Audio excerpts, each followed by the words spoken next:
Welcome to Cut Through the Noise with Dave Toronto, bringing you the truth behind the headlines in business and current events. Let's go!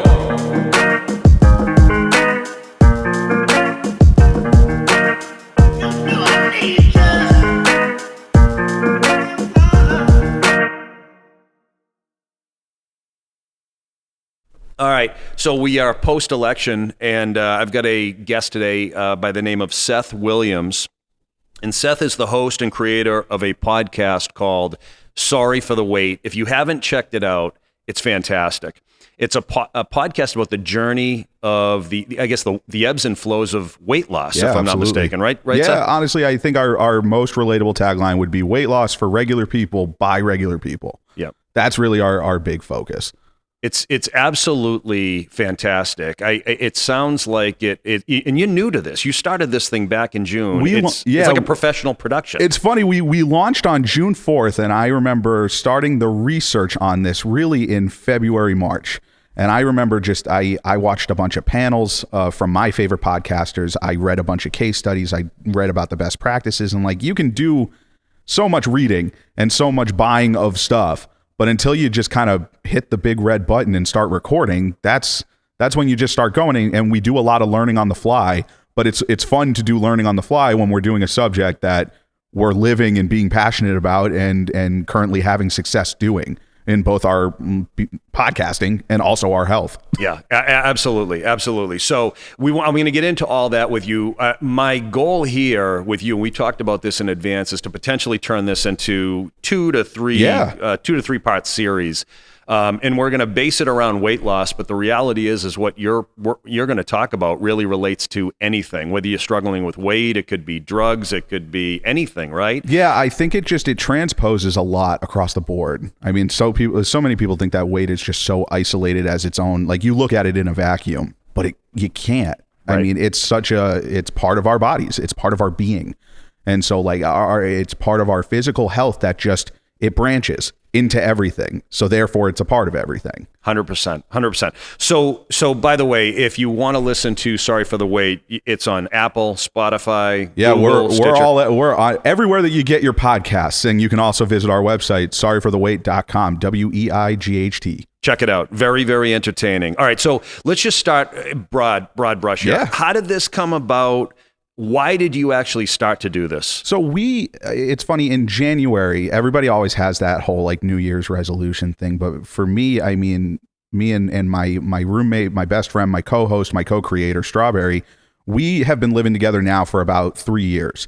And we grew up going to fat camp together. We grew up going to very typical heavyweights, Judd Apatow fat camp. Mm-hmm. And that's where we became best friends. So then he moved up here. We lived together. It's been a blast, but we were big enablers of eating whatever we wanted. And coming from camp where we were losing weight then gaining weight, we were finally just kind of on our own, no responsibilities except for paying our bills and doing our stuff. So we ballooned up even more than we ever had. Mm-hmm. So fast forward to this past January, we both were just finally deciding to get healthier. I mean, we just knew it was time.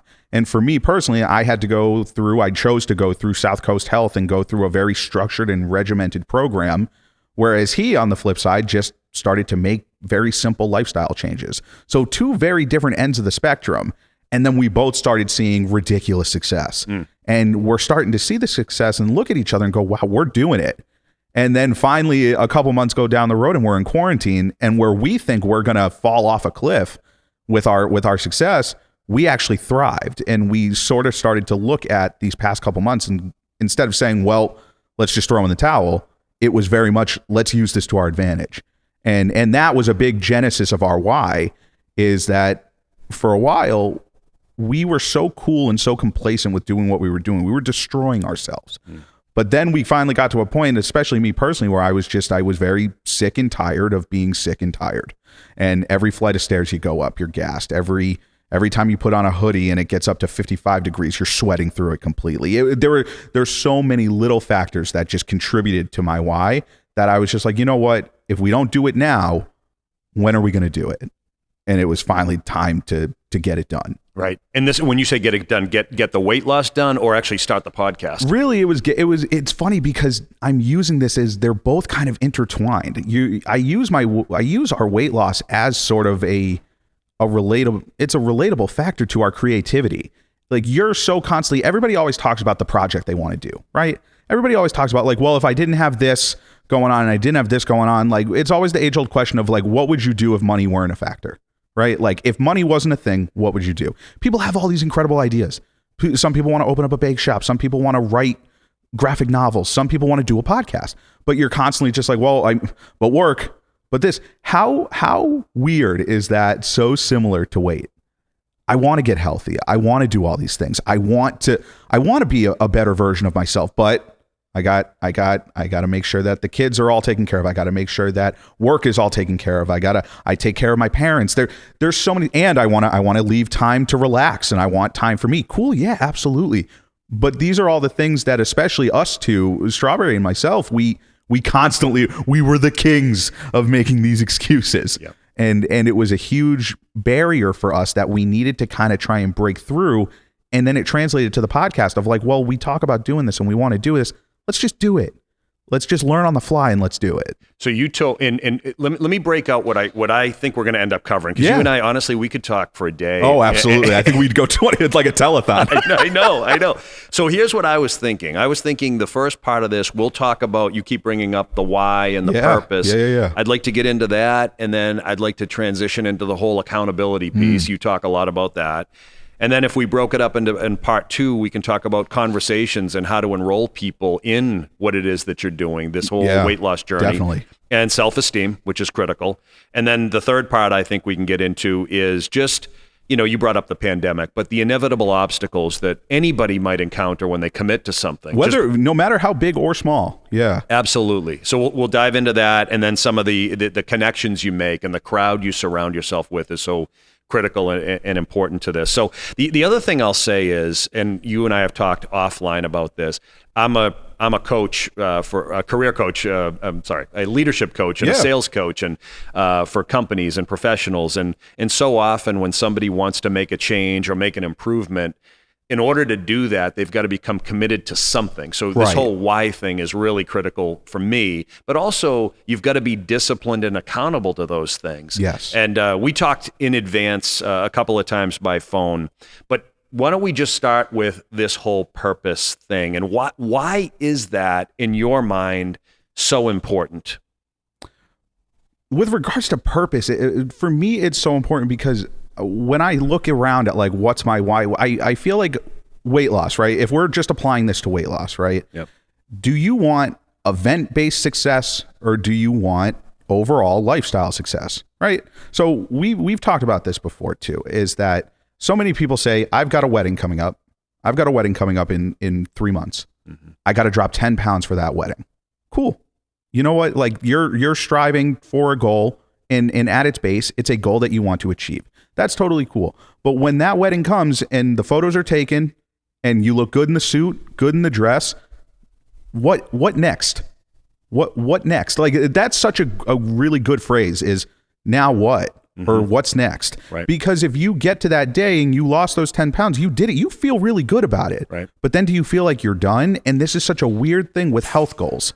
When you're trying to establish goals with regards to your health, it can't be about the event.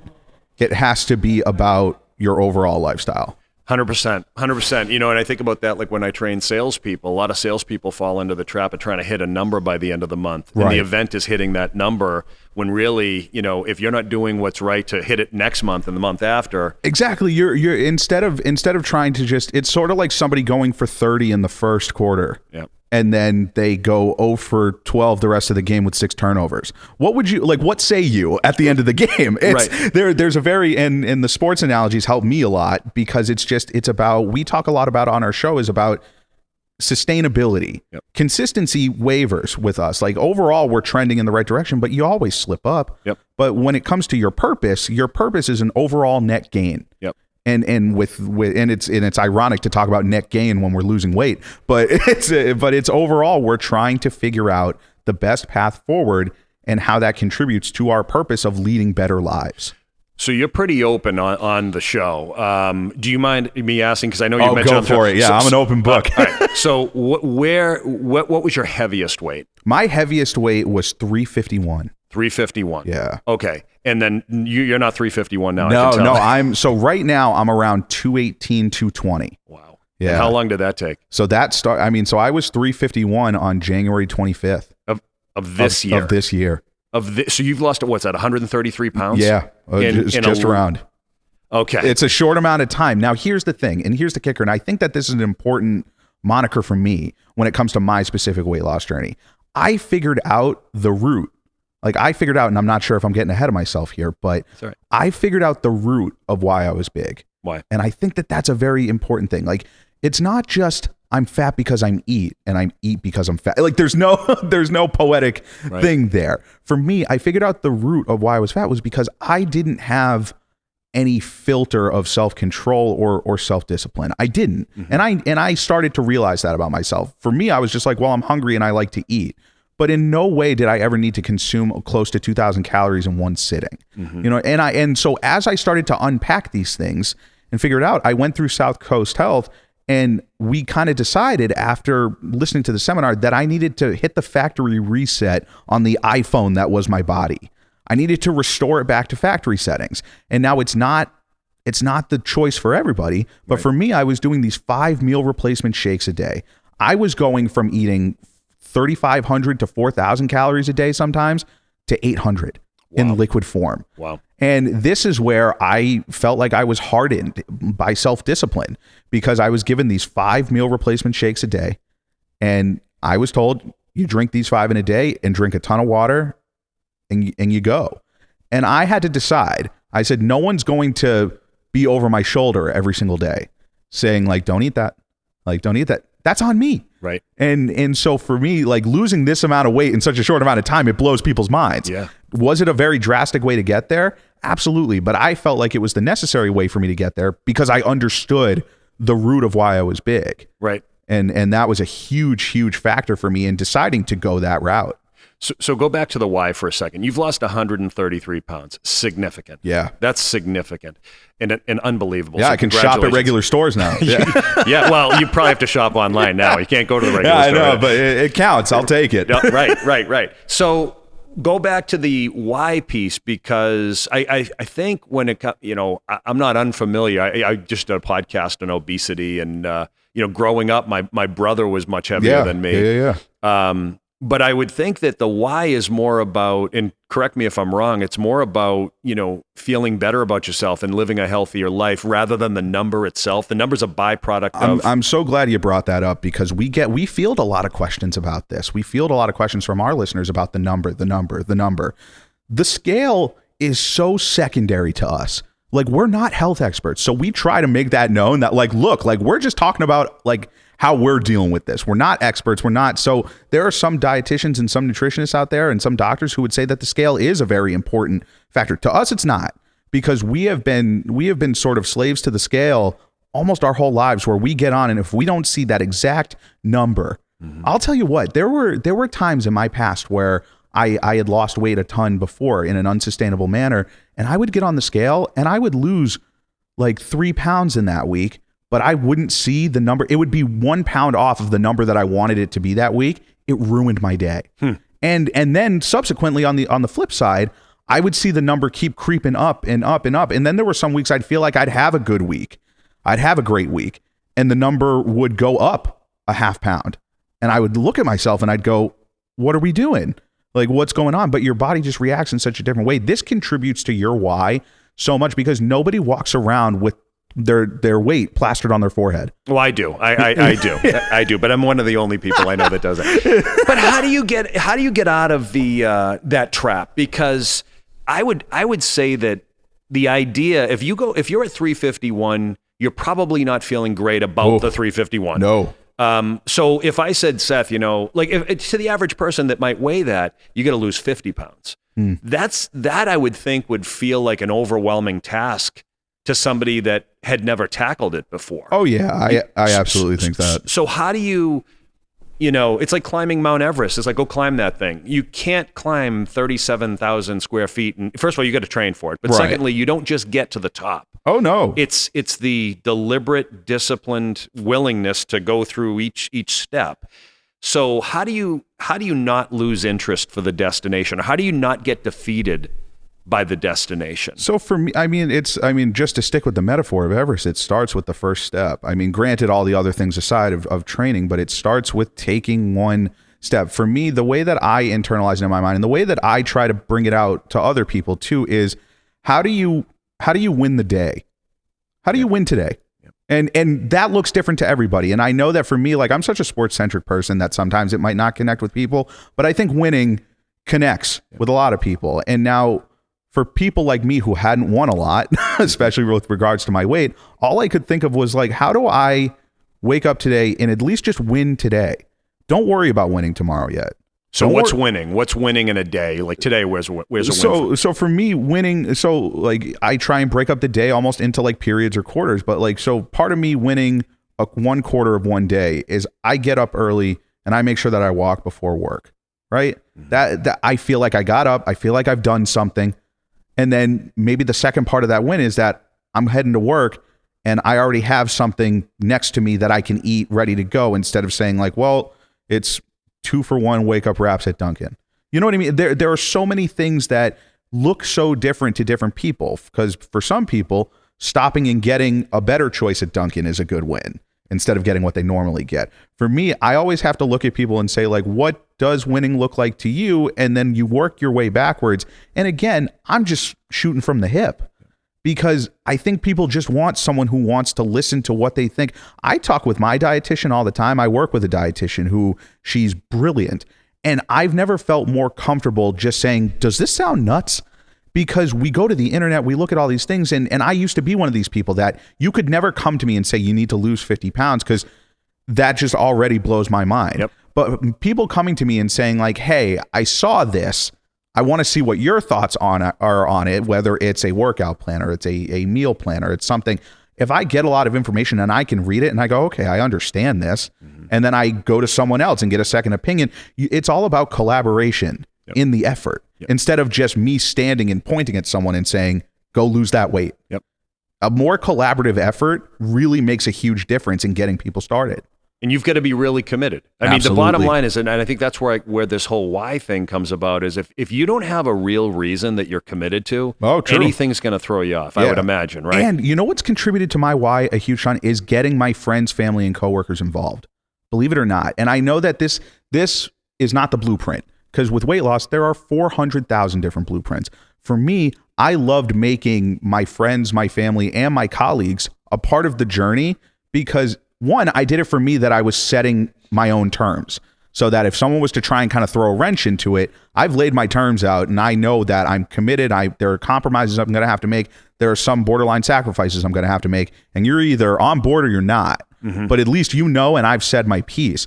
But me making people a part of the journey has allowed people to experience it with me, the highs and the lows. And that's a huge driving force of my why, because that helps with accountability as well. Well, so let's transition into that, because that's exactly where I was going to take it. So how and why a lot of this is going to overlap, because some of the stuff, it's tough for it not to. It's tough for it not to. But this whole willingness to involve other people, and we'll get into the other people as time goes on, but that is accountability. The willingness to talk about something kind of puts yourself on the line, right? Right out of the gate. You said the words. You're involving other people. Like it's kind of like there's no going back now, right? Exactly. Because I've done that before. I've lost a ton of weight in the past, and it was through eating 800 calories a day, running 12 miles, and going to bed at 8 p.m. Completely unsustainable. I would barely eat, and then on Saturdays I would eat a ton. Yeah. So my accountability, like, it's funny because my motivation and my dedication was there, but it was there in a negative, toxic plan. And because you were exhausting yourself? Right. I was destroying myself. Yep. And so, but I had lost a ton of weight, and people were a part of it, and people were super happy for me and super proud of me and calling me an inspiration, but I was only letting them in on the parts that I wanted to let them in on. Mm. And so when I ballooned back up, they're not saying it directly to my face, but people are like, what happened? What happened to him? And were you bringing it up, or were you kind of staying quiet? I went into hiding for a while, and someone who's very talkative like me, it's kind of tough when I just fall off the face of the earth. And I went into hiding. So this time around, I was like, you know what? We're going to involve everybody in the entire process. Because that way, if people know that I'm drinking these 5, I could have easily come out of South Coast Health and they said, you're drinking these 5 shakes a day. And I could have gone to everybody I know and go, yeah, no, I drink these 5 shakes a day. And then I get like a sandwich. It's so easy to do that. But I always felt like if everybody knew the score of the game before the tip, everybody's on the same page. So if somebody kind of saw me, not that this was ever the case, because I felt myself becoming more and more driven as each day went by. But I always knew that if I was being more accountable because people around me were looking out for me, and also there was a competitive aspect for it. I relate competitiveness and accountability very closely to each other, because you're playing against yourself. What have you learned about yourself now that you have a different level of accountability around this thing? Has it translated into different areas of your life? Oh, absolutely. I've never really known just how efficient I can be. The efficiency in terms of following a routine and following a structure has never. I always liked having a routine because I just felt like it made me more comfortable mentally. Like I thought it calmed my nerves, but now I realized like, oh wow, I can use this to conquer things, to do things. The podcast is Sorry for the Wait is a very good example of Strawberry and I really sitting down and writing an episode and being concise. And instead of just sitting around for 3 hours while we watch a show and going, maybe we can talk about this, we sit down, we look at our topics and we go, what do we want to talk about? And we're starting to become more optimized and more efficient because we know that we have other things that we want to be doing. And we know that the more accountable we are to the process, the better the overall product's going to be. And I think that translates to weight so much. The more accountable you are to yourself, and not just the end game, but the more accountable you are to the process, the more you can enjoy the little wins, the going up the flight of stairs without being gassed, the moment you pull out a shirt from a couple years ago and it fits again. Those are the wins along the way that are worth being accountable for. And those are things you probably dreaded before. Oh, absolutely. And now you see it in a totally different way. Like, look what I just did. Exactly. And that's a huge thing because we need to start finding ways that keep us accountable that aren't just related to the scale. What's your take on accountability as it relates to the overall population of people you know? Average person accountable in life or not? Oh, man, it's tough because I don't even consider myself a completely accountable person. I think it's so different for everybody. If I had to guess, I really think that a lot of people are externally accountable. Like they're accountable for getting to work on time. I think there's a good amount of people who, I mean, granted, given the times, but I think for the most part that people are accountable to one another. I don't think we're as accountable to ourselves as we should be. How so? I personally think that look at so many people that you would say that like that guy would give you the shirt off his back. That guy would be there for me. How many times is that guy there for himself though? I mean, I know a lot of people who are very much there for me and would always kind of at the drop of a hat come help me. But then I see them going through stuff and I want to help them, but they won't even help themselves. Because there's just so many different factors. I think they feel like the more things they have on their plate externally, the more they can repress what they really need to be doing internally. Okay, so I want to go to the next set of topics, but before I do, how much is the way we are set up as a country, from restaurants to grocery stores to you know what we show, you know, the things that we advertise as the norm, for example, how much is all of that working against your ability to hold yourself accountable? Oh, we call it the 90-10 dilemma. Right. Okay. So the 90-10 dilemma and this is just kind of like makeshift, like from the internet, but also what we formed is that, so weight loss is 90% diet, 10% exercise, right? Yep. Yet so much of the focus is on cool fitness clothes and cool fitness things. And then the portion that's really the 90 is the value meal at all these restaurants, the massive portion sizes, the small little section that's like lighter fare, where they have that section that's like, if you're watching your waistline portion of the menu, it's super small and it's extremely bland. And it's really like, you're telling me I'm going to stack up a grilled chicken on a bed of spinach to baby back ribs on the same page? Absolutely not. It's not going to happen. come on, for normal people, no chance. And you're also worried about, there's such a stigma with trying to better yourself sometimes. Some people will see you order a very modest and good choice, and they go, come on, treat yourself. We're out to dinner. Easy there. This is the environment that we've attached to restaurants and just food in general, of this celebration of like, I got to get the best thing. Yep. Strawberry and I, whenever we'd go out to dinner, we'd treat it like a competition of like, how are we going to one up each other so that somebody gets this, like, the best thing? Yes. And it would become absurd, the things that we would ask for on the side, just to say like, I got you, and then give a wink across the table. And that's part of the thing of going out to eat. And especially during this time where delivery services have never been more accessible. Yeah. You got to be kidding me. I was getting more emails of like, we are literally giving you free pizza if you call us. And I unsubscribed from more restaurants, like rewards programs and just email blast lists and all these things, because I just knew that this was a time where the value of food, of cheap food and massive portions of it, was going to be more accessible than it had ever been before. So I totally get that. I think, thankfully, I've not battled weight in my life. I've got other things, like I've talked about, sleep apnea, cholesterol issues, in spite of I don't have a weight problem, but I do have stuff like that. I get really angry though sometimes when I think about how many people are unconsciously hurting themselves. They don't even realize that, grabbing this snack or eating that food, like the accumulated effect of, say, eating, and I'm not an anti this, but eating too much sugar or eating too much salt, like it's embedded in so many foods. Oh, absolutely. And I eat it. It's not like I don't, but I've become more conscious of it. I'm older than you, but I would say once I hit 40 is when I started to realize that my body doesn't feel the same way when I eat or drink these things. Right. I'm starting to get to that point too, where even me right now, I'm at the age that I'm at, and people would be like, yeah, come on, you're still a kid.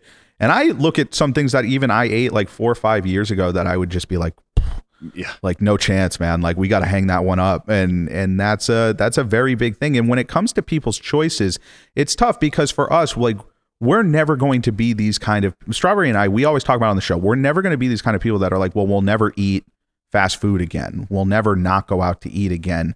Our whole thing is that there are some choices that we know aren't the greatest for us, but how do we adequately fold those into our lifestyle that instead of just going in and grabbing every single piece of it, how do we get a taste of it? How do we still feel like we had it, but we didn't go overboard and it comfortably fits into the lifestyle that we're trying to establish? For us, sustainability is all about balance. And instead of doing what we were doing before, which was the terrible end of the spectrum of like, we eat everything in sight, it was, how do we still enjoy the things that we want to enjoy without thinking the sky is falling down every time we have it? 100%. One last question on accountability, and then we'll transition into the conversations. Yeah. Do you crave the accountability in a way that maybe you didn't before? Did you ever feel like accountability was, Big Brother watching over you, judgment, or punishment? Do you look at it differently, or have you always viewed it as, no, it's a good thing, I crave it? So I used to very much be afraid of it, because it was one of these things where I looked at accountability as sort of a impending failure. And it was an impending failure that I knew I was going to beat myself up over it more than anyone else was going to. Now I've kind of switched like my views on accountability as more of a challenge that I know that I can complete. It's sort of a mission.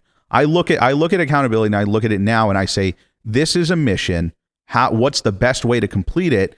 And it's going to feel great when we finally get there. So I felt like, me personally, if I was able to look at accountability as sort of a game or a challenge, and it was going to pay off in not just the number on the scale, but the little things before, once I started to see the little victories that were coming from my accountability, it made accountability, I craved it full on, because then I was like, I want more of these little victories because I feel great when I achieve them. So in some ways, I would think that you don't want to arrive. You kind of, I don't see an end to this journey. And that's the best part, because we have constantly said that your health and wellness journey never ends. It's not point A to point B, because that just establishes the focus on the number that we've had our whole life. This is point A to forever. And we just keep finding new ways that we want to win along the way. And we can look back and go, wow, like I can't believe what we were doing back then versus what we're doing now, and how, because it's all going to be fluid and it's all going to adapt as we get older and as we keep going. You've been listening to Cut Through the Noise with Dave Toronto. Please subscribe, and for more information, check us out on Instagram at CTTN Podcast.